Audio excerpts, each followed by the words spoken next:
everybody, and welcome to the Church 365 podcast. My name is Rachel, and I am joined by some incredible people today. You guys will remember with episode 1 and episode 2, we were joined with Rod and Janice Hembry. We've been going over a little bit of the early days of Bible discovery and the origins of Bible discovery with Ron Hembry and Rod Hembry starting it. And today we kind of want to take a look back still at the beginning, but from a slightly different angle. And we are joined by the Hembry kids. So thank you so much, Ryan, Corey, and Brayden for joining me today. Hey, thanks for having us. It's great to be here all together. Yeah, it's neat. Yeah, it's really... It's hard to get us all together sometimes in the It's a little same hard. space. It's a lot of planning schedules and calendars and, a lot of work between doing the show, and you guys each kind of have your own things. And, Brayden, you do a lot of the behind the scenes with the editing and directing, and that keeps you pretty busy. Yep, I try to stay behind the camera as much as possible, so I know. I really appreciate that. I know. You're thrilled to be out here on our couch, right? I love every part of it. Yeah. But we're looking forward to today, and we kind of want to get this other perspective because we've seen from Rod and Janice things that the Lord has done in the beginning, and last episode we really delved into starting that Brampton studio and lights coming on trucks, and I'm sure you guys have all heard the stories. Most of it was new for me, so it's been cool to go into that. But it's cool, it's interesting to see it from your perspective and what you guys would remember. Ryan, you're the oldest, right? So I'm going to start with you. What is your earliest memory of kind of the studio life? And we were talking a little bit before this. Mm-hmm. You've kind of always been a studio kid. Yeah, it's true. I mean, my dad worked for Crossroads for as long as I can remember. At least until I was about 3, he started to work there. And so I often grew up in the studio. He would take me to work. So those are my earliest memories of that. But of actually the ministry, Life Lessons, which it was called at that time, my earliest memory, I would say, would be 1993. I was 10 years old. And our first studio was in a barn, an active barn with cows and chickens and the whole thing. So that, I would say, would be my earliest memory. And our voiceover booth was just kind of this old room, and we put egg cartons up to help with the sound and everything. So yeah, that was, I would say, would be my earliest. Amazing. And Corey, you are 3 years younger than Ryan, right? Yeah. So you would have had a little bit of memory of that barn studio as well, right? Definitely. I loved it. There was a big old dog. I'm pretty sure it was a Rottweiler, but to a 7-year-old, he seemed massive. And he seemed mean, and he would be outside, and we all had to make friends with this chained up Rottweiler. And then I remember always trying to sneak into the back of the barn and just while they were milking the cows specifically, so that we could see all the cows. And really fun days, going to work with mom and dad and kind of getting into trouble and running around behind the scenes. And do you remember the dog's name? Because I do. What is it? It's Brutus. It was Brutus. Yeah. He was a very big dog, he was huge. I'll tell you, he loved donuts. That's how you made friends with him? Yeah, that's how we made friends. So. Eventually, he was the sweetest thing. Yeah, he was. You just had to get to know him. So lots of animals. And that must have also interrupted taping, I would imagine. Oh, yeah. Actually, yeah. There would be times where my mom was reading the scripture, and a cow would, start mooing, mm-hmm. and we would have to say, okay, we'll try that again. And so we would just keep doing that. So really, really interesting. But yeah, it was a great place to grow up as a kid. Yeah. It was just unbelievable. Yeah. And then Brayden, you're a couple years after Corey. Yeah, just a few. Just a few. Yeah. So do you remember anything of the barn, or by the time you were kind of involved, we were in Brampton? Yeah, I didn't know the barn existed until 20 minutes ago. Yeah, it existed. Yeah, I think you were born right around the transition when we were coming out of the barn and into the main Brampton studio. So you would have been there, but you would have been so young. Yeah, I was born in 93, so which is the same years as we had the barn. When you guys started. Got into the barn. So what's your earliest, Brayden? What do you kind of remember? If you think of your early days. My earliest memory of Bible Discovery Quick Study at the time is probably just running around and causing trouble in the studio for everyone trying to get their work done. Yeah. Yeah. I remember that. Kind of That was still a fun. thing. Yeah. Yeah, I never grew out of it. Never Never grew out of really, it. That's right. never That's really right. changed. That's right. So you guys also helped out a little bit on the show, right? What was it that you guys helped out with? What was that like? What did you guys do? Yeah, so I started out they just doing whatever they needed, which at the time was the teleprompter operator.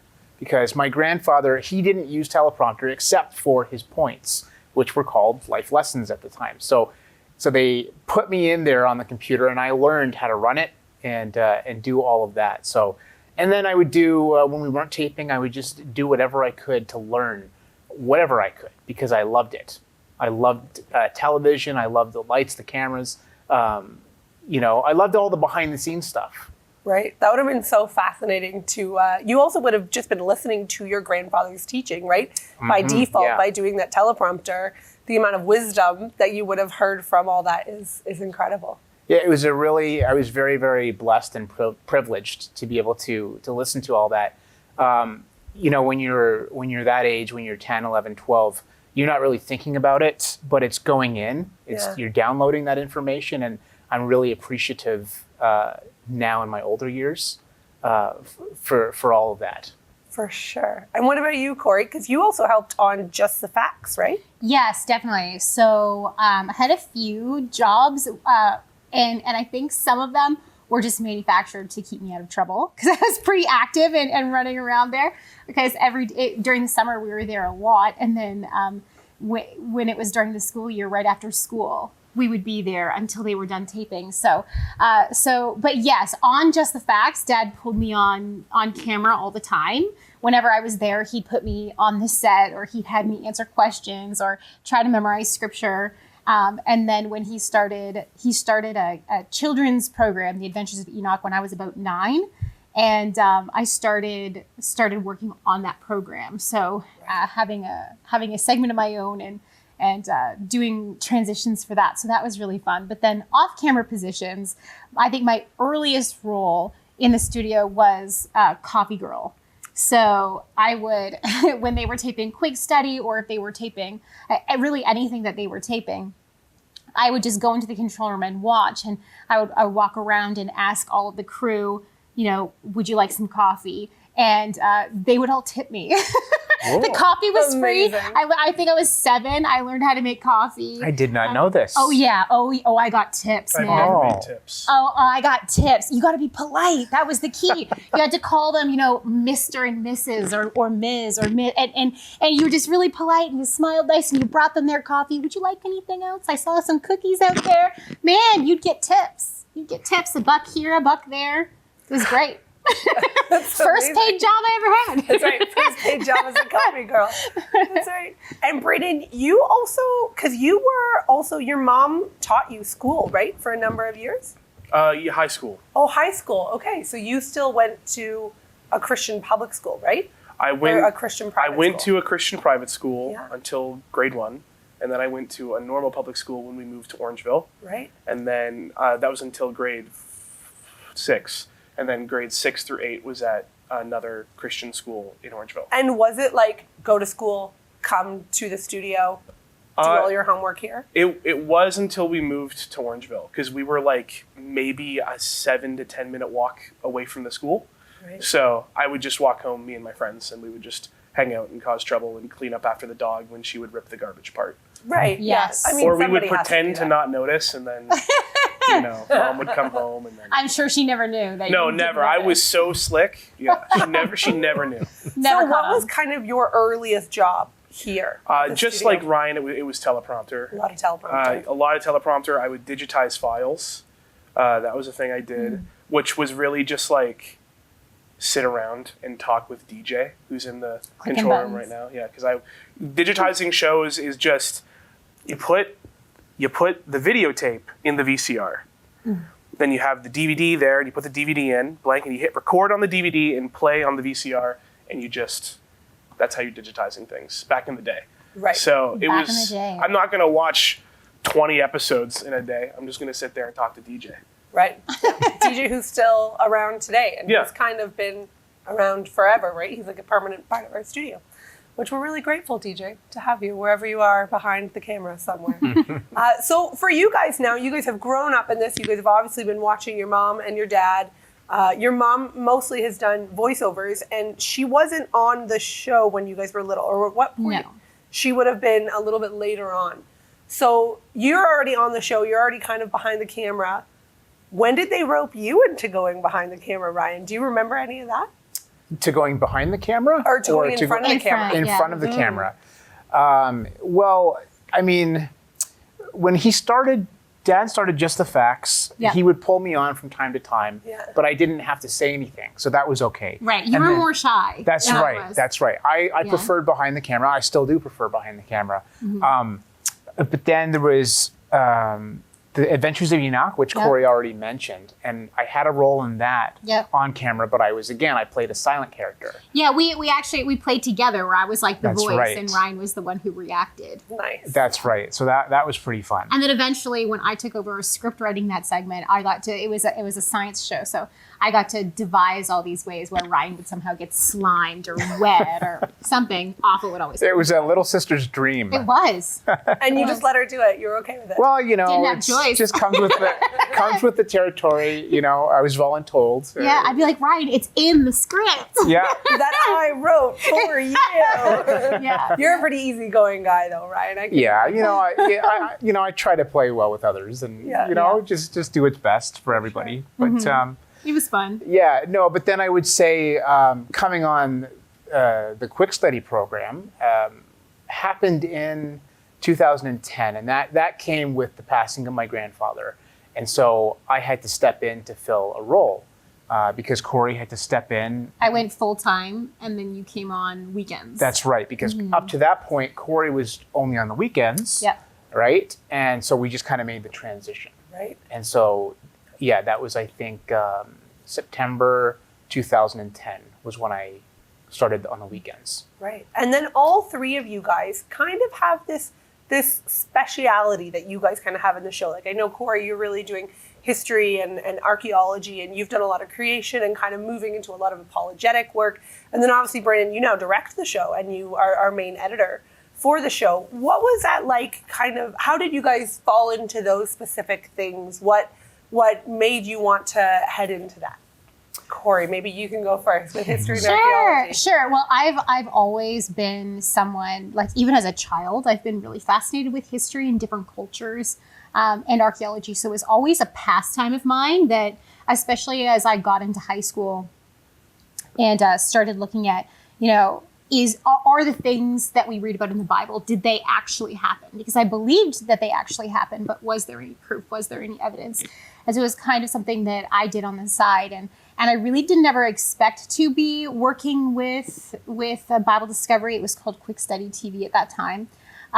So I hadn't really planned on utilizing that in the ministry, even though I knew I always wanted to be involved in some capacity, but maybe not as my full-time kind of thing, because I didn't see how it would go together. But God changed my mind about a year after high school, and I switched all my plans and jumped on board Bible Discovery, knowing that I was called here, but not knowing what my role was supposed to be. So I was just filling pretty much any role that I could. I was working in the office. I was learning how to edit. I was, doing the graphics for the program, learning how to direct and do camera for the show, like anything that I could just to kind of justify me being here. And then Dad took over. He started doing a weekend program for Quick Study, and he called it The Walk, or The Walk in the Word. And he asked me to join him, and I was like, well, Dad, like, what can I offer? I don't even know what I can offer. And so we talked about it, and we came up with that idea of that I was going to talk about, on the one hand, I was going to bring prayer requests to people specifically directed towards the persecuted church. And on the other hand, I was also going to be bringing them research segments on biblical history and biblical archaeology and the culture. So that's really how it got started, and it just took off from there. Right. That's incredible. And you do a lot of creation, and now you're really delving into this apologetics as well. How did that start? Well, I, like Corey, I've always been interested in these topics. It started really when I was in elementary school. I wasn't very good at things like, history and math and things like that. But I tended to be, I loved Bible class and I loved science class. I really enjoy those subjects. And so it just kind of carried into that. I always just really enjoyed it. And then there was a time when my parents had the church and they brought in Creation Ministries International, and they had done a whole conference there, which was all about science and the Bible. And that really inspired me in that area. But actually, it goes back before that, even before my grandfather died. I remember sitting with my dad outside of a coffee shop, and we were talking about the future of the program. And I was in a producing role at that time behind the camera, and we had several ideas for segments. And one of them was Cosmic Mysteries. Now, when we were talking about it, I had no idea that it would be me presenting the material. But when I did have to shift over to be in front of camera, it was a natural thing for me. I said, well, let's do Cosmic Mysteries. I'll do that because I love astronomy and I love all of that. So that's sort of how it started. And I love to show people how the Bible connects with the real world as well. And I love for people to understand that the Bible, what it says, is accurate in the real world, and that's where apologetics comes in. And so it was just wanting to share my excitement about these things with others. And that's a great way that it so naturally flows onto the television too. And it feels so real because you guys are so passionate about what it is that you guys are teaching, which is an incredible thing. And obviously, Brennan, you're not doing teleprompter anymore. Although I guess sometimes I do. Sometimes I do. But you direct the show. How did that happen? How did you end up getting into that role? Well, really, it was just there was a position that needed to be filled, and ever since I was a little kid, on a sports team or playing action figures with my friends or whatever, playing video games, I would always try to fill in the blank hole that was in the team. So when our editor left and when our director left, I took Dad out to dinner and a movie and for Father's Day, and we just got talking about it. And he asked me, "Do you think you could edit the program?" Because I had done a little bit of editing on the side for a personal project, and I was like, "Yeah, I think I could." And as soon as I said that, I knew what was happening. You were in. So I was like, "Oh, cool, very fun. I guess that's my job now." And that was how many years ago now? Because you've been doing it for quite a number of years. When did Tim leave? Was that 5 years ago now? Yeah, it's been about 5 years. Yeah. 5 or 6 years ago? Yeah. Because Something now, like that. obviously, your wife is also here, who happens to be my lovely sister, and she manages our office as well. Yeah. So it's really become a team effort, right? And your husband works here, and your wife works here, and all the kids run around here, and it's incredible that legacy that God is building of the Hembry family and all the various ways that they're going to be used. And I can imagine, 20 years from now, we'll have the kids on the couch and talking about their earliest memories of the studio and things like that. So really for you guys, it had to at some point have transitioned from kind of mom and dad's project to this is my ministry, this is what God is calling about. Do you guys remember a specific time that happened, or did it just kind of flow as you guys were here? I do remember a specific time. I just want to go back for a second because you mentioned the faithfulness of God. And I really did see that as a kid when we went out of the barn and we went into the studio for the first time. It was just an empty warehouse. And literally every time I would walk in there, every new day, there would be something else. Somebody had donated this or that. One day I walked in and there was a whole grid. And the next day I walked in and there was lights and this and that. So I got to witness, as an 11-year-old kid, how God was providing all of this stuff. So that's really amazing on that. But I do remember specifically when I knew that this is what I was supposed to do, because to me, this was just temporary at first when I started. I mean, I really wanted to play hockey, to be honest. Really did. And I had some other ideas on things I wanted to do, but I thought, I'll just do this for now, until I can figure that out. But I remember when I graduated high school, my dad offered me a job that same day as I graduated. And I said, okay, I'll come on. But I still wasn't really sure about my future. So I worked along there for a while. And then there was a situation that came along where God knew I was struggling with what I was going to do with my future. And through some circumstances, he let me know exactly where I was meant to be, and that was here. That's amazing. And I'm sure there must be a peace that comes with that too. Oh, it was total peace. This is what you're supposed to do. It was questions before that, right? And I thought, well, why am I doing this? What is the purpose here? And God answered all those questions in a moment, actually. And I knew this is where I was called to be. Wow. What about you guys, Corey or Brandon? You want to go first? We work our way down the line. Sure. Okay. We'll work our way down the line. Yeah. I like that. I like that system. So I had, as we've talked about, since I was 9, I won't really count the coffee job 7 to 9, but since I was 9 and I was in front of the camera, I've always worked here, worked for TV, worked for ministry. So it was a natural thing for me to, throughout high school, this was my part-time job where I would come on and I would work specifically writing scripts for The Adventures of Enoch. And because I don't think at that point Just the Facts was running anymore. I think it had stopped by that point, but we were still running The Adventures of Enoch, and I was writing for that on the regular. So that was my main job. But like I said, I kind of alluded to it. After high school, I was struggling with what I wanted to do with my life. And I knew, that I had a different plan for what it was, just because I didn't see how I would fit into this ministry. And it's really important to me that whatever I do has a very clear purpose and is, I'm purpose motivated in that way.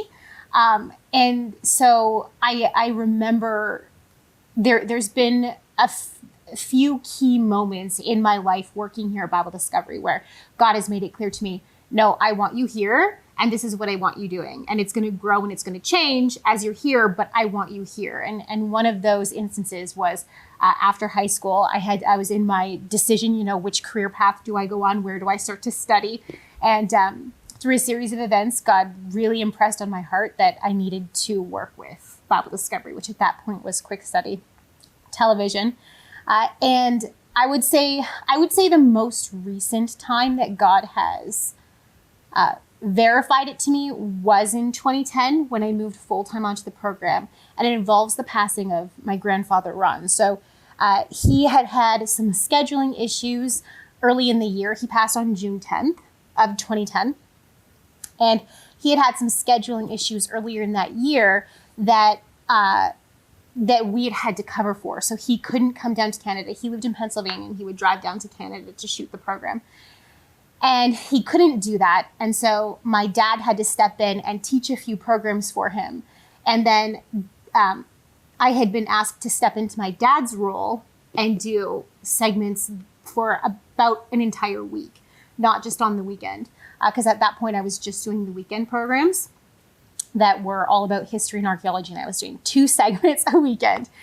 And so we had done that, and I got the news that he had passed away on June 10th. I was here in Canada recovering from a pretty serious back injury, and my parents were, and Ryan were in Pennsylvania with Grandpa, and he passed on June 10th, and then on June the 11th, those programs that I had taped aired. Wow. Yeah. So it was like the day after he died, God had arranged it to show us how the program was going to be.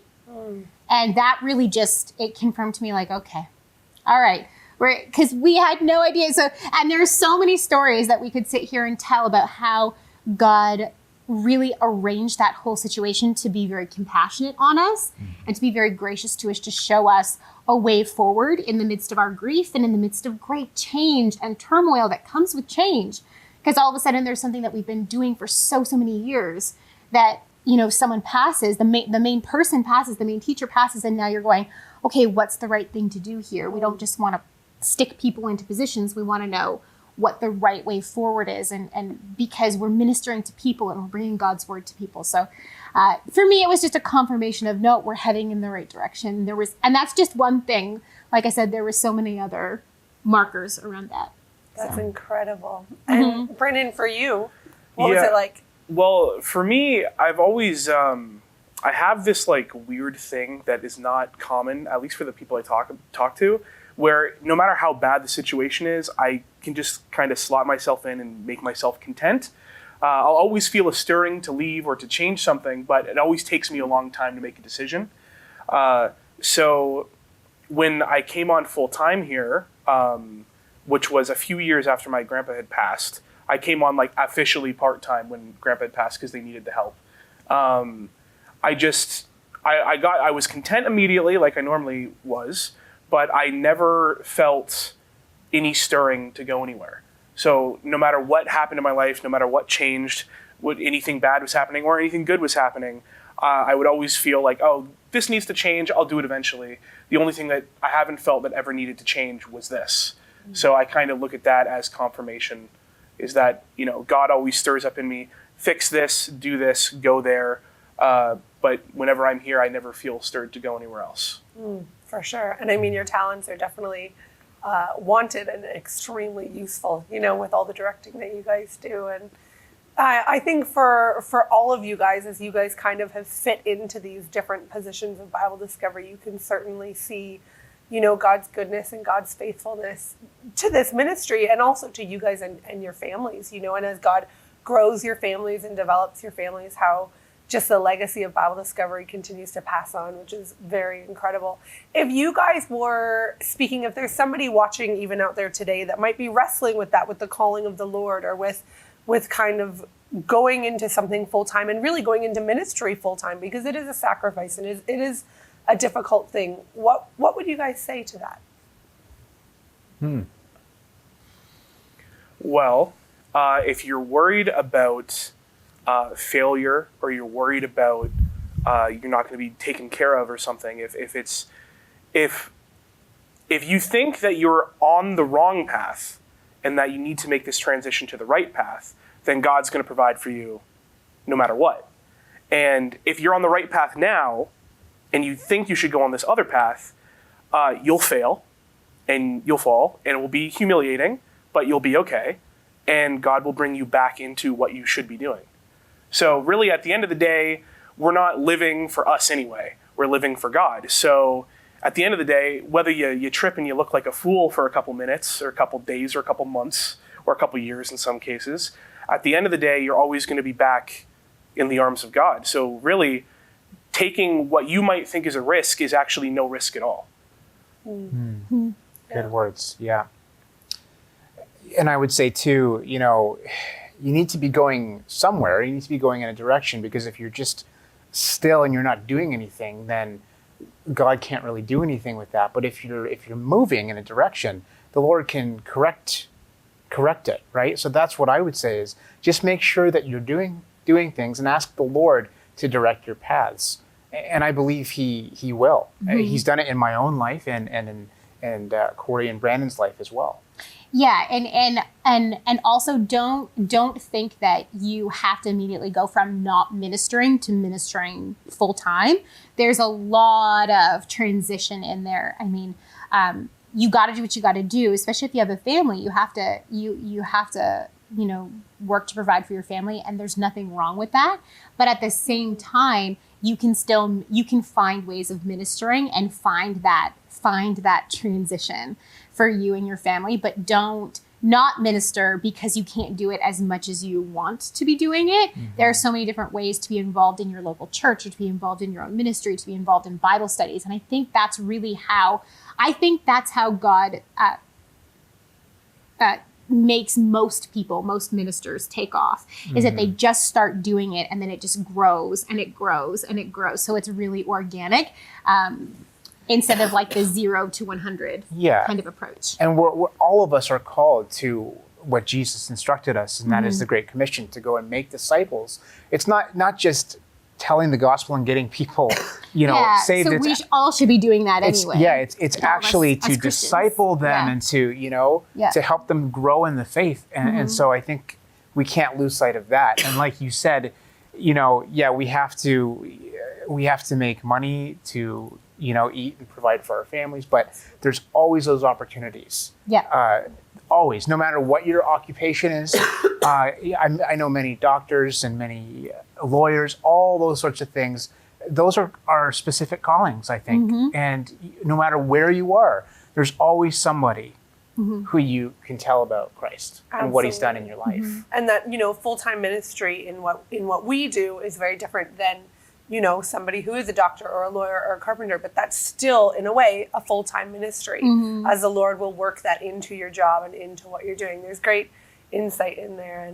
And Corey and Ryan, you guys have some exciting stuff kind of coming up that you guys have been learning, and that's coming up in, the next little while. Can you guys tell us anything about that? You're like, ooh, what do I dish on? And if you can't. Specific that's okay. projects or specific things that I'm learning. Yeah, things that you're learning or things that you're excited for that's coming up in the next year. Sure. Well, I think this year as I've been studying, I've the Bible really, it's a Jewish book. It's Jewish, written by largely Jews, except for Luke. Ancient ones. Right? It's ancient too. Ancient too. Yeah. So I've really been enjoying learning it from a Jewish perspective. And so I've surrounded myself with both Gentile and Jewish teachers and trying to kind of get that picture. So I am having such an amazing journey learning about the Jewishness of this. And it's like, when you're reading the Bible as a young Christian, it's like you're watching it in black and white, right? It's true. Everything's true, but it's like a black and white TV. Then when you start understanding the culture and the Jewishness of it, it's like it comes into high definition and into color. And so for me, that's really exciting to be able to start to understand the Bible in that way. And then I would say the other thing is specifically all of the evidences for Jesus' resurrection. That's something else I've been researching a lot this year, and absolutely tremendous and exciting. I can't wait to release my findings on that. Yeah, that's so cool. What about you, Corey? Man, there's always so many cool things. And I'm like, change it. I'm like, okay, what do I got time for? Oh man, she's passionate. She's passionate. I need to. No, there's two things right now that I've just been blown away by. And one of them, I recently, we're going to release it soon, but I've recently done a 6-part Bible study on Saul. So it's going to be released really soon, targeted towards small groups, but anyone can really do it. But looking at King Saul as God's choice, I feel like a lot of times we, in church and in Sunday school when you're growing up, Saul's just kind of the bad guy foil to King David. He's just kind of the guy that limps along until King David comes around, right? And King David's really God's choice. But that's actually not true. God called Saul as well and anointed him for a specific purpose. So being able to get into 1 Samuel and really dissect this scripture from a historical and cultural perspective and a biblical perspective, and see why it was written the way that it was, and see why God chose King Saul, has been really, really transformative in my understanding of how God speaks in the Old Testament. So I'm really excited about that. And then there's something else that I'm working on in relation to the symbolism of the lion in the Old Testament and the New as well, of course, like Revelation 5, the Lion of the tribe of Judah. Very cool, referring to the Messiah, referring to Christ, is the last symbol of the lion. But just looking at how the lion was understood in ancient Mesopotamia, in ancient Canaan, when the Old Testament was being written, and then seeing how the biblical authors use that symbol in the scripture is blowing my mind. It's so cool how God takes things in our culture, things that we just as humans, he takes the ways that we think and he uses them and sometimes turns them upside down in order to teach us about himself, So I'm really excited about these things that are coming down the pipeline. That's amazing. And it's amazing to see both of you guys. I know like you produce other shows, Ryan, and you've been doing some schooling on top of everything, Corey, and it's cool to see how those other parts of your life are also kind of molding into the work that you're doing here and into what it is that God is calling you. And hopefully for you guys at home too, this is a little glimpse kind of into what that looks like and into what the studying of that looks like. We've been so privileged to be able to be here with Corey and with Ryan and with Brandon, and just to show you guys a little perspective. And I hope this encourages you too, that whatever it is that God's calling you to, whatever that ministry looks like, maybe that's at home with small kids, maybe that's in your workplace, maybe it's full-time ministry. I hope you guys are just encouraged to see how God can bring that and grow you through the years, like what Brennan was saying, that he can keep you on that right path and keep you directed to where he wants to be. So hopefully you guys have enjoyed this podcast. I will put the links to episode 1 and episode 2 if you guys would like to check that out in the video description. We would love to hear from you guys. You can like this video, comment on this video with any questions that you have, and we'll see if these lovely Hembry kids can get to some of them and answer some of them. And if you have any ideas for something you'd like to see on the podcast, a topic that you're interested in, we'd also love to hear about that. You can send those emails to church365@Bible Discovery TV. So check all of that out. Thank you guys so much for watching, and we'll see you next time.